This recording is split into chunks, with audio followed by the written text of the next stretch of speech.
Welcome to the New Books Network. Hello, everyone, and welcome to New Books in Ancient History, a podcast channel on the New Books Network. I'm Mark Clovis, and today I'm speaking with Michael Leese, author of the book Making Money in Ancient Athens. Michael, welcome to the New Books Network. Thank you so much, Mark. It's really nice to be on here. Well, it's nice to have you on our show. I was wondering if you could start us off by telling our listeners something about yourself. Sure. I'm an associate professor in the Department of History at the University of New Hampshire. And I started off as a classicist. I took Greek and Latin for many years, wanted to do ancient history, and eventually went on to grad school to work on ancient Greek history and started getting focused in economic history pretty early in that process, and came across this topic while I was doing my graduate work, and I've been working on it ever since. It's a fascinating topic, and it's one that I had all sorts of questions about because I was fascinated by how it is you can recover economic history, especially given you wouldn't think that. I mean, nowadays we think of economic history in terms of statistics, we think of it in terms of all sorts of analytical measurements that we don't necessarily, associate with ancient history or the information available about it. How is it that you're able to do economic history about ancient Greece? That's a really good question. There have been a lot of people who have sort of claimed that you could not do economic history exactly for the reason that we don't have statistics or any kind of quantitative data that can be reliably reconstructed and applied to the economy as a whole, like GDP or gross income or anything like that. So there have been a number of different approaches to try to do economic history. And at one point, I was thinking of doing something quantitative myself because we do have some data from the ancient world. But then pretty quickly, I moved on to doing a qualitative study. The main issue that I came across that kept recurring and was emphasized over and over again about the real differences between the ancient and the modern economy was actually a qualitative issue. It was, did the people in the ancient world think and act the same way that we do, especially when it comes to economic matters? So the evidence that was in the source material for ancient Greece, and especially for Athens, was actually sufficient to be able to address this issue.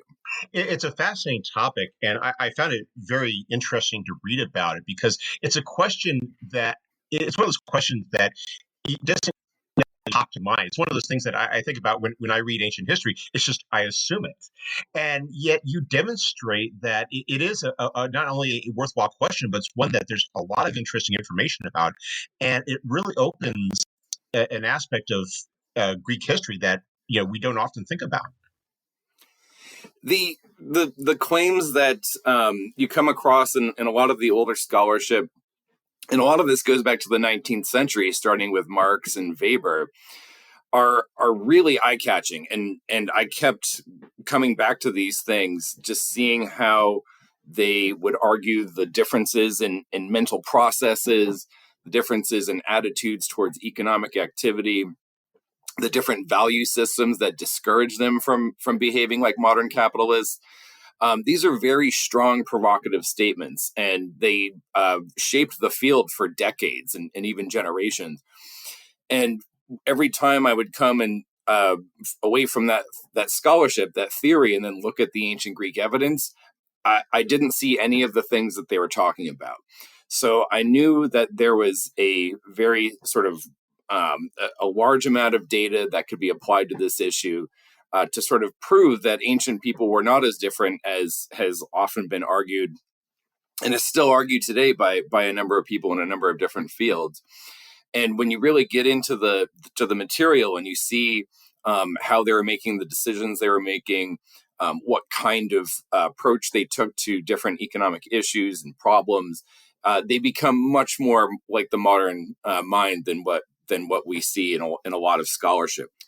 That was one of the things that struck me as I was reading it was the similarities, and it was something I thought you did very nicely when you brought in a lot of modern authors about contemporary economics and how a lot of their ideas and axioms were at play in the ancient world as well. Absolutely. When you're reading, because I had to read modern economic theory anthropological theory, economic history, studied a wide variety of pre-modern societies like not just ancient Greece, but also Rome, ancient Mesopotamia, the Italian city-states during the Renaissance period, and early modern Europe. And when you're comparing all these things, and then you're looking at how modern economists discuss individual behavior, economic decision making, the sort of mentality of the people, whether or not it's approximate to what modern capitalists have, you start to see just, well, first of all, what a complex issue this is, how many different problems are intersecting within, pretty much every part of the scholarship. But also when you're looking at this, you start to see things in the ancient evidence that you didn't see before you started reading these modern economists and about later economic systems. So I took this perspective, reading modern economics, studying these other ancient and pre-modern historical societies down to the Industrial Revolution. And even after, a lot of the material I cite is talking about economic behavior in the 20th and 21st century. When you're looking at all of these things, and then you look back at the ancient evidence, it becomes pretty clear that the claims that ancient Greeks, and I'll include Romans and Mesopotamians and many other ancient peoples in this too, that they did not think and act the way modern economically rational actors act. It completely is undermined by the evidence. There's so much evidence to support the idea that they were just as rational and irrational as we are. And I think bringing in that full picture was kind of decisive in being able to prove the point in the end, as I think I do. I do want to get into the case studies that you examine in your book, but I want to begin by looking at your explanation or your analysis of the ancient writings about profit and wealth maximization, because you write about these distinguished authors, Xenophon, Plato, and Aristotle, and we associate them with philosophy, with science, with history. We don't think of them as economic writers. And while they certainly were not writing in the vein of, say, Adam Smith or Karl Marx, you point out that they do have a lot they do reveal a lot about what the ancient Greeks thought about in terms of not just profit, but wealth maximization.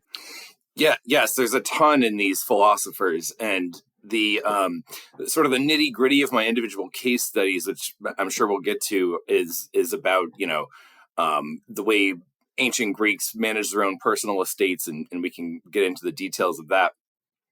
But there's so much evidence about how Greeks overall, or Athenians overall, behaved in the economy that these philosophers, Xenophon, Plato, and Aristotle, describe in great detail. And when you are looking at these theories that really are trying to explain the rise of the modern economy, this is kind of the focus of much economic history.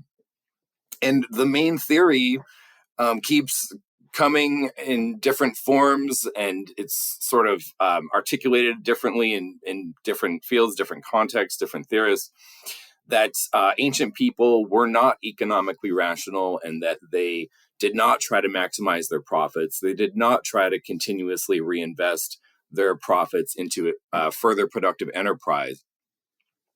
When you read Xenophon, Plato, and Aristotle, you actually get a much different picture than this.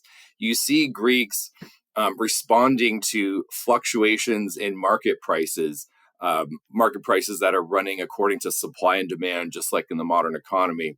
And the way they're responding to these market price changes is by trying to reinvest in more profitable enterprise. You also see these discussions about the mental processes that are guiding ancient Greeks when they're making their economic decisions. So Plato and Aristotle have very detailed, what I call theories of the mind. They see the mind in ancient Greek, and the Greek for that is psyche, so the word that gives us psychology. But the mind, or the soul, which psyche also means in ancient Greek, but they didn't have the same kind of theory about the separation between the mind and the soul that we have, which is another fascinating topic. But when I was getting into these theories of the mind, I started to see some of the best evidence that had never been discussed in any of these studies of the ancient economy. What we see is a rational part of the mind, which engages in rational decision making and in a very similar process that's described in modern theory of rational choice and economic rationality in particular. We also see that there is an emotional part of the psyche, which directs people to behave in certain ways and sort of makes them more impulsive or more likely to try to pursue pleasure or wealth or other things like this. So incorporating emotions into the discussion of economic decision making was really important. I wanted to make sure I did that. But these theories of the mind that Plato and Aristotle have, when you're looking at how they're seeing people behave, they see that they are trying to maximize their pleasure. They're trying to maximize their return, and it depends on the person. But often one of the main goals is wealth for the things that are people trying to maximize.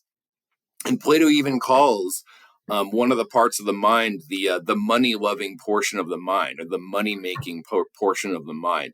And this was the kind of thing that really jumped out at me and in my mind really needed to be incorporated into the discussion of ancient economic history. Because if Plato and Aristotle are saying things that are so fundamental that the Greeks have an entire portion of their mind that could be labeled the money-loving or the money-making portion of the mind. This is absolutely significant for how we interpret the behavior of the people in that society. Mm-hmm. I was wondering if we could now turn to those case studies and start by talking about what you spend the most space on in your book, which is discussing the family estates. And I'm not going to I'm not going to try to pronounce the Greek name for them that you use because my ancient Greek is non-existent. But I was wondering if you could talk a bit about these estates, perhaps a bit as to how we can retrieve this information that we have about them, but also how it was that they sought to make money on these estates, and how this informs this understanding that you've derived about how the Greeks made money. Right. Yeah. So the whole critique that had been leveled against people who tried to argue for economic rationality in the pre-modern world before was that we don't see individuals over the course of their lifetime trying to maximize profit or wealth with clearly described processes of economic decision making, with a wide range of options at their disposal. Often people just assumed that agriculture and land were the only available investments. So some of the arguments for economic rationality in the past were shot down quite incisively by other members of the field for very specific reasons. And the reasons were that what we needed to see to prove economic rationality was the decision-making process, both over the course of a person's career, over the course of their lifetime, and also within individual transactions. Now, the estate management cases that I look at in chapter 2 and chapter 3, chapter 3 and chapter 4. Chapter 2 and chapter 3. Yes, sorry, the chapter numbers changed from one time to the next. These are all estates whose contents are described at length in ancient Greek private lawsuit cases. And these private lawsuit cases are an absolute treasure trove for economic behavior, many other aspects of ancient life as well. But what we see are individual estates whose contents are described at length and whose owners' motivations, their actions, the decisions that they make, both within individual transactions and over the course of their career, can be reproduced in pretty reasonable confidence. And what we see is So I divide the estates between those that are diversified across a number of different types of production or economic profitable activity, and then those that are specialized in one type of profitable activity. And the reason for that is because diversification has often been pointed to as being a sort of traditional, more risk averse activity that's characteristic more of a what has often been called in the scholarship a quote unquote traditional peasant mindset. And this is the kind of thing that's been dominant in the field for decades, and it's changed a lot in the last 20-25 years or so, but these sorts of arguments recur in different forms. So what I wanted to show here was that the diversification that we see in ancient Greek estate management actually could follow a profit and long-term wealth-oriented strategy, and not one that was just to try to buffer the risks of rain and temperature shifts and locusts descending on fields and things like that.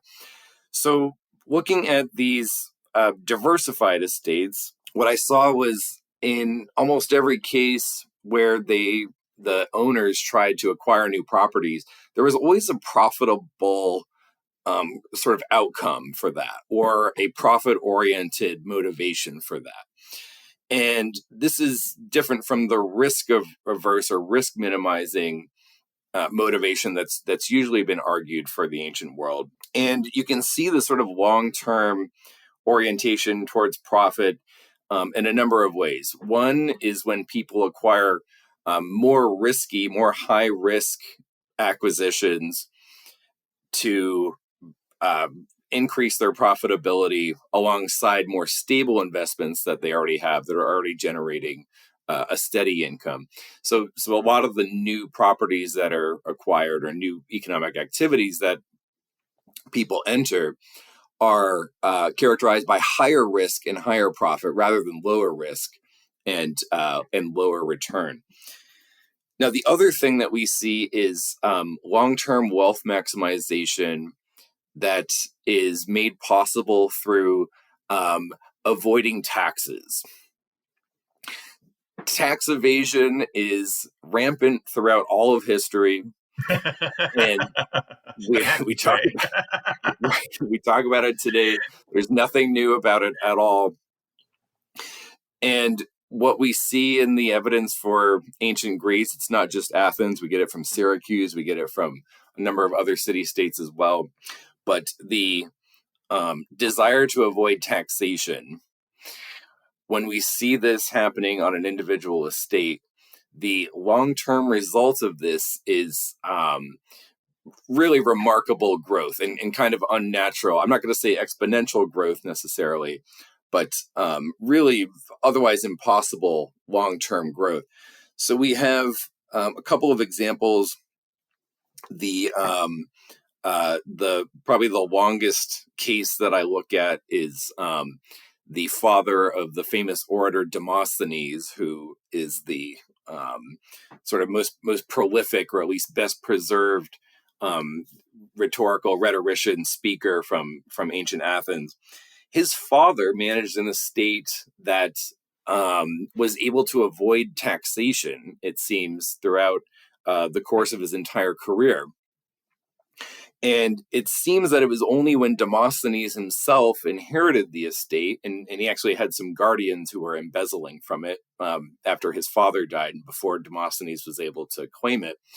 But it was only after the estate was made public in a series of actions, including the inheritance case that Demosthenes himself brought against his guardians, that only after all that publicity had drawn attention to the estate that finally it started to be subject to taxation, and Demosthenes himself had to pay taxes as a result of this. But his father was able to avoid it his entire career and had an estate that was about 5 times the level that we would expect for someone to have to pay taxes in ancient Athens. Now, one more is in chapter 2, my first example. this estate owner named Arizelos. And Arizelos is explicitly said to have acquired profitable mining interests to increase the profitability and the return to his estate. But then he sold his most visibly productive assets when it became clear that he was going to be subject to paying taxes to the state. And once he said that he feared liturgies, which is the form of taxation in ancient Athens. Once it said that he became fearful of those, he sold all of his visible assets that were producing profit and reinvested that wealth into a hidden form. So hiding wealth from the state allowed for really remarkable long-term wealth maximization. And that's one of the patterns that I'm arguing is supporting this economically rational, profit-oriented, maximizing approach to estate management. Yeah, that gets to something that occurred to me as I was reading the book is the degree to which you are reinforcing the adage about how man is an economic animal, because there's so much behavior that we see that we can associate with them. And I'm thinking when you talk about the question of specialization, you begin not with Demosthenes or another ancient actor. You begin with Andrew Carnegie, and you have his very famous seemingly contradictory comment that instead of diversifying you need to specialize, and how shocking that was to common sense in the 19th century. And yet you point out that that was something that they understood back then, and you explain how that was something that was actually rewarded in terms of how the people who did specialize oftentimes built these very spectacular fortunes and enjoyed enormous prosperity. Absolutely. The keep your eggs in one basket and watch that basket. That quote by Carnegie really resonated with what I was seeing in the ancient material. So some of the most spectacular fortunes that we see were focused in the silver mining industry in Athens. Manufacturing industry, especially wartime manufacturing during the Peloponnesian War, for a very large market with endless demand. But also for bankers and money lenders, we see the long-term specialization in these highly profitable, very risky, but with really unparalleled returns. This kind of specialization created absolutely fantastic fortunes, some of which modern scholars don't even believe because they're so they're really so amazing. And even some ancient people mention these fortunes and they say there's no way that they could have made that much. But the number of estates that we have, the level of wealth from people who specialize in silver mining, production, banking, and money lending, really consistently across the board shows that specializing in these activities long term was one of the main ways that people would try to maximize their profits, try to increase the size of their estates, try to maximize their wealth over the course of their of their lifetime, just like a modern capitalist. And what we see is a continuous reinvestment of profit into continuously productive enterprise. And the sort of implications of this are really important, and we can save some of that for the end if you want.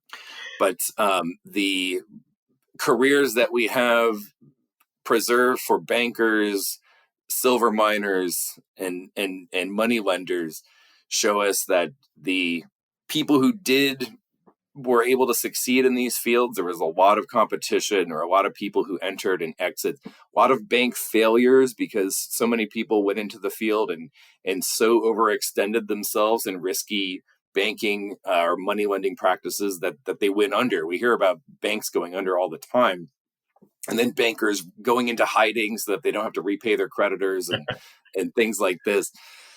But the overall sort of implication of all this is that the mentality that we usually say, or that many people say was responsible for the modern industrial capitalist system, was already there in ancient Greece.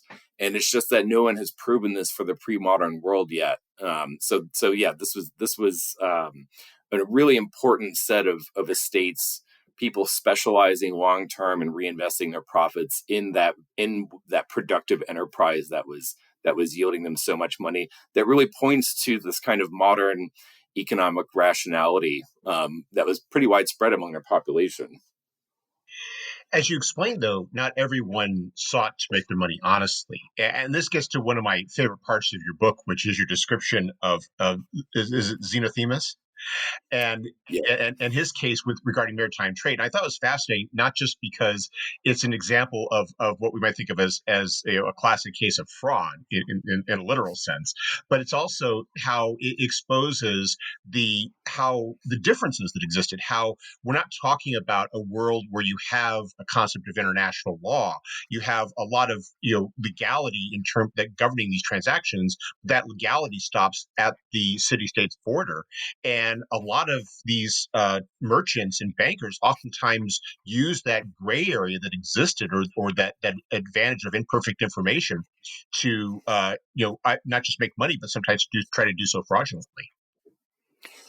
Absolutely. And I think for the arguments I'm trying to make here and the sort of similarities that I'm trying to draw with the modern world, modern economic sort of activity, the sort of strategies people's used, these fraudulent characters, the ones who took advantage of the sort of gray area of international enforcement in between city states, especially on the open seas, really shows this kind of opportunistic, profit hungry, profit maximizing activity. And when you're looking at this sort of area in which traders and moneylenders are able to operate without sort of fear of a city coming and enforcing its law, it really was kind of the Wild West in a lot of ways. And what we see are examples of people who will make a deal in one port, and then they'll come and they'll make a deal on the same goods at the next port, and then they'll make a deal on the same goods at the next port and just pile up the money and then plan just to escape. And so what we have here... That reminded me of when I was reading. I just couldn't help think of The Producers, the Mel Brooks play in the movie, because it sounded like that. We're going to get enough investors here going, and then we're going to... I'm sorry, I'm going to spoil the story. Go on. I'm sorry. That's exactly what it is. So it's exactly this kind of producers like scheme where you can just, because there's no, there are no cell phones, there's no long distance communication, there's no ID cards, there's no anything like that. Really, someone could operate with anonymity. They could move faster than the information about whatever reputation they had acquired could move, so they could stay ahead of any warnings if someone did know that they were up to anything sketchy, and they could make enough money in the short term that they could then go off and retire with it. And in a lot of ways, when we're thinking about ancient trade, we sort of have this modern model in our mind where there's just sort of at least a well-developed information system and surveillance and police and this sort of thing. But really, when we're talking about ancient Greek trade, especially outside of a polis, because they were able to police within the bounds of their own city-state, and this is why their local markets were all filled with trust and encouraged trade and were actually pretty well controlled.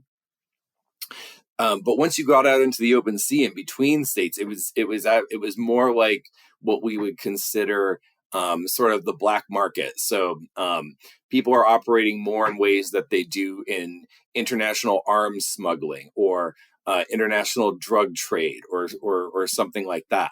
So that kind of activity being so rampant in the ancient economy, or at least being enough attested in the material that we have multiple speeches describing it, and laws that the ancient Greeks had to pass to try to fight it, that it was believable to their audience, and we can see it as believable as well because we see sort of modern drug dealers acting the same way, or other people engaged in certain kind of illegal economic activity. So that kind of activity being present in the ancient Greek evidence was, I think, really another decisive sort of indication that the way people are behaving, the way they're manipulating information, the way they're trying to restrict access to profitable opportunities to themselves and the people closest to them, really shows just how familiar their actions are to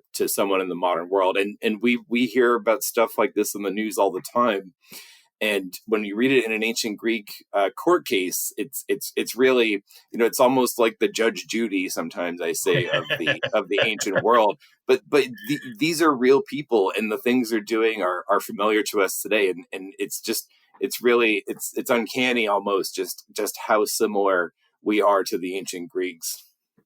And of course, the fact that they were willing to engage in such fraudulent activities, which even in the more lawless gray areas that existed, were nonetheless risky, demonstrates just how powerful of motivation the concept of profit maximization was. That they could have gotten a profit, for example, on a shipment of grain, but you have these people that are willing to engage in fraud because they can make 3, 4, or 5 times more by engaging in this fraud, and how that there was no constraint, or it was a thought that very much occurred in this idea. Let's go ahead and make as much money as possible. That's a goal that these people aspired to, and were in those instances willing to do so illegally. Right, and it's in these maritime trade deals that we really see the motivation, the mentality that's going into these specific transactions. We see them trying to maximize the number of transactions they can make during a single trip, so they overload ships to the point that they sink. We see them trying to maximize the amount of money they can get from a single trade voyage. They even try to maximize the number of deals they can make from a single loan. So usually a loan's made for one deal, but then if they get to the next port and they find that there's a better deal they can make with that money, they'll do that instead, and then come back and try to make a second or third deal before they have to go back and pay the original loan. So they're trying to maximize the number of deals and profits that they can flip during the course of a single loan. And these loan contracts have time limits built into them as well. So they could actually calculate whether it was more profitable to break the due date in the loan contract, the original loan contract, so that they could make multiple separate, what would be essentially illegal side deals. Because in the end, the amount of profit they could get from multiple deals using one original loan could be more than just satisfying the terms of that original loan. And like you were saying, this kind of really almost reckless, but just you can see their thirst for money, and how just how closely calculating and how sort of eager to make as much profit as possible in these specific court cases. So for me, it was the maritime trading chapter that really sort of proved that the kind of mentality, the motivation for profit, and really the kind of no holds barred, anything goes pursuit of wealth on the open seas, and sort of beyond the reach of any sort of legal enforcement. Like you were saying, it really shows how the profit oriented, the profit maximizing, the wealth maximizing mentality manifested itself within a specific transaction. So within these individual economic deals, I think we could see a lot of the best evidence for this mentality, which really is, it's not just characteristic of modern capitalists, but people operating on the fringes and taking advantage of loopholes in the system, and trying to maximize, in ways that might be, if not illegal, certainly on the sort of touching on, what might be ethical or moral in the modern world. What was the benefit of wealth maximization for them? Was it simply a matter of acquiring the stability and comfort that came with wealth, or were there added advantages to gaining as much profit as possible? Wealth provided so many benefits in ancient Greece, and this is one of the things that people have argued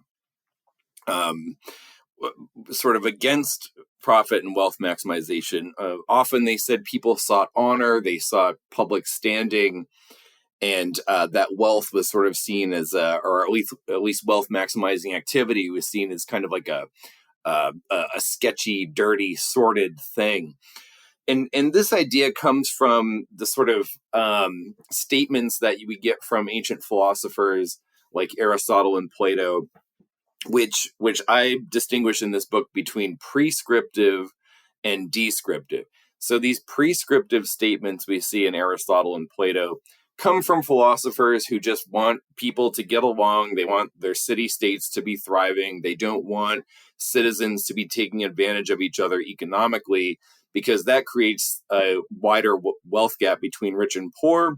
It disenfranchises the middle class, and it leads to a concentration of wealth among who they thought were the most sketchy and untrustworthy and wicked people. There's a thing in ancient Greece that wealth is blind, because the goddess wealth, because if she could see, she would give money to the good people, but instead it's all the wicked people who have it.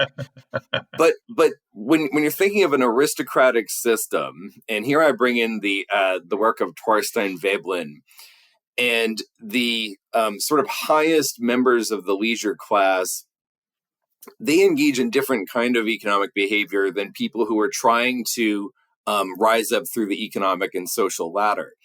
So the people at the very top don't want to sort of visibly be engaging in profit-oriented activities on the market, because this makes it look like they don't have as much money as they actually do. So for them, appearing like they just live lives of leisure it's essential to cementing and demonstrating and proving their status at the very top of the social and economic elite.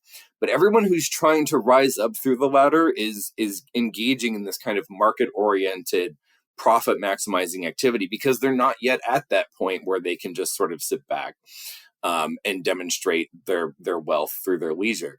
But the other thing is that the people who are at the top, they're not just sitting on their wealth, right, like a dragon sitting on a pile of money.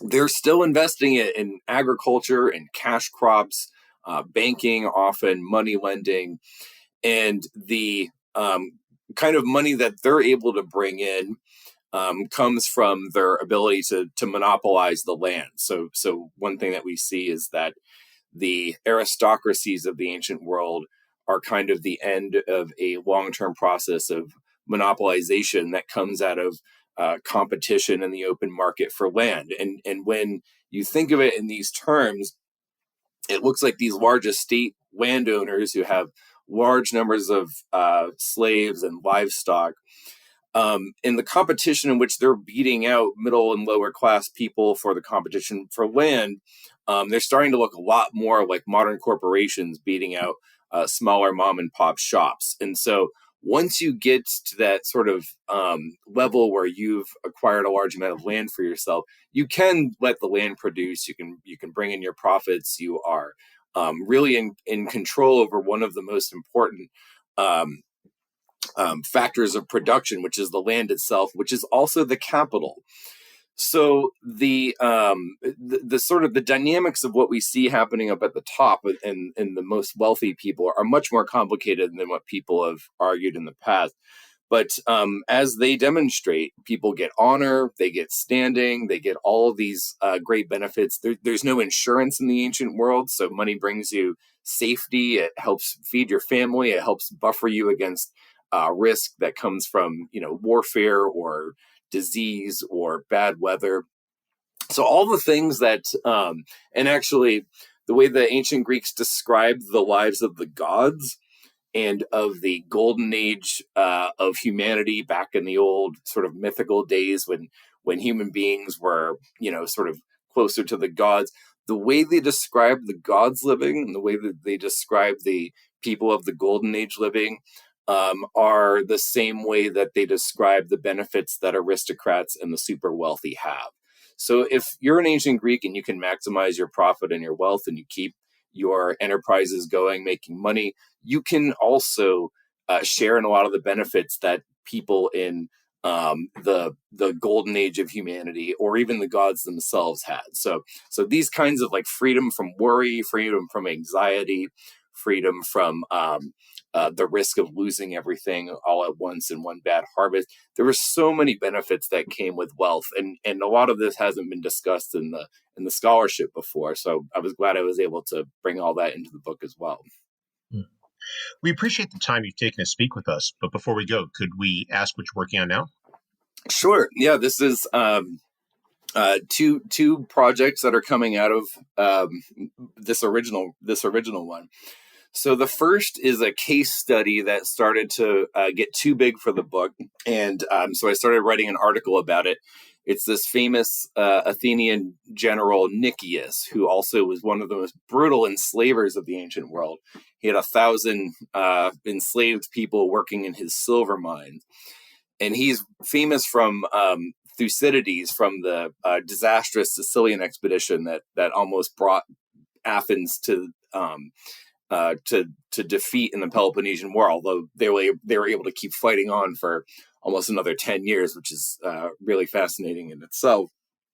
But his sort of approach to economic activity is really interesting, because he has a whole range of evidence that describes his religious beliefs and his spiritual practices. And he's often said to be very superstitious. But when we look at his money-making activity and also his activities as a general, he seems to be coldly calculating and as rational as you could possibly be.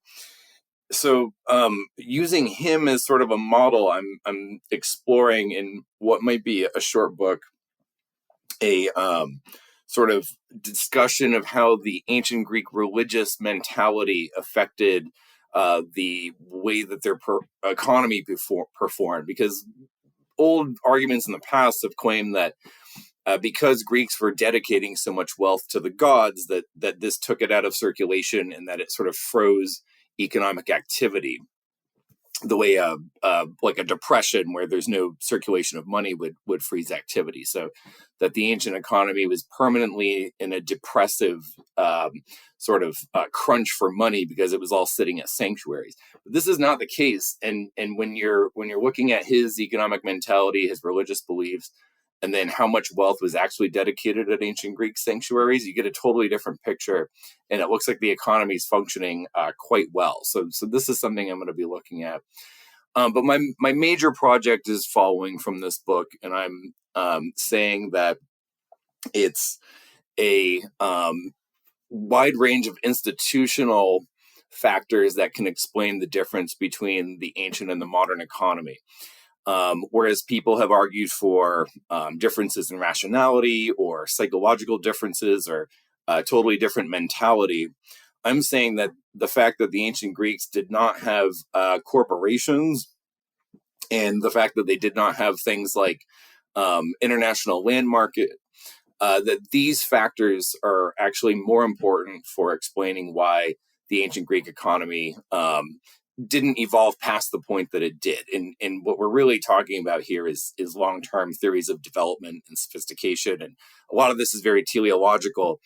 But what I'm really trying to do here is to show that you can have rational behavior, the way I argue in this first book, but that without these sort of institutions of the modern economy and the technology, let's be honest here, the Industrial Revolution, machinery was so important for that.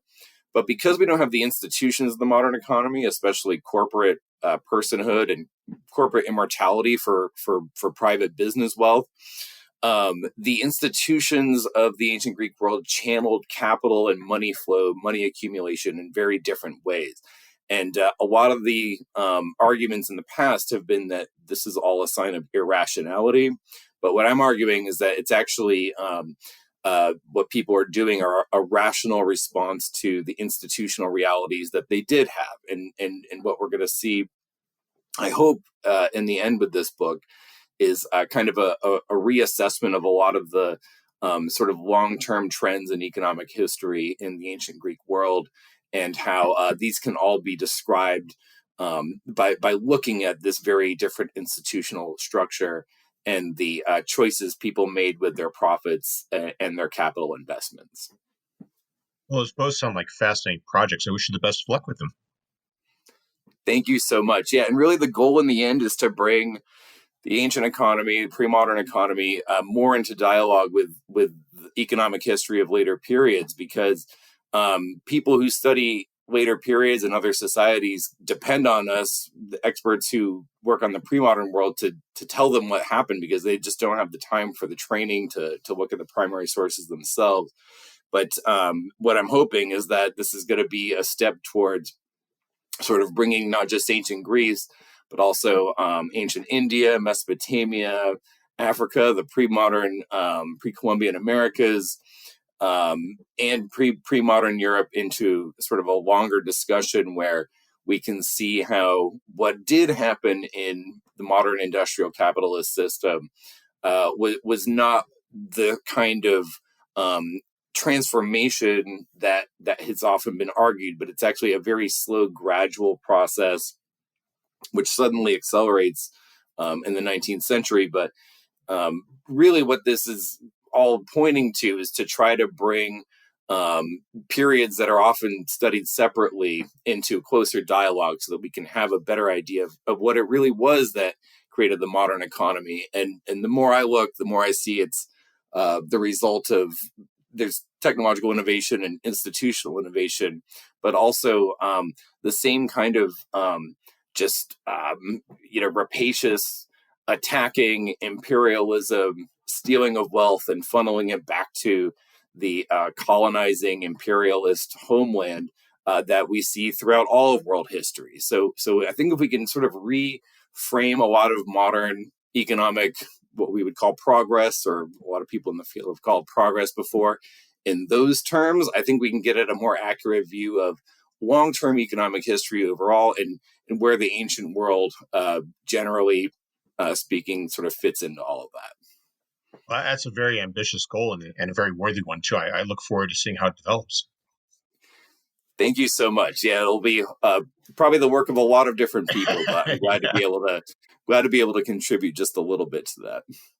Well, Michael, thank you very much for taking some time out of your schedule to speak with us. I hope you have a wonderful day. Thank you so much. You too.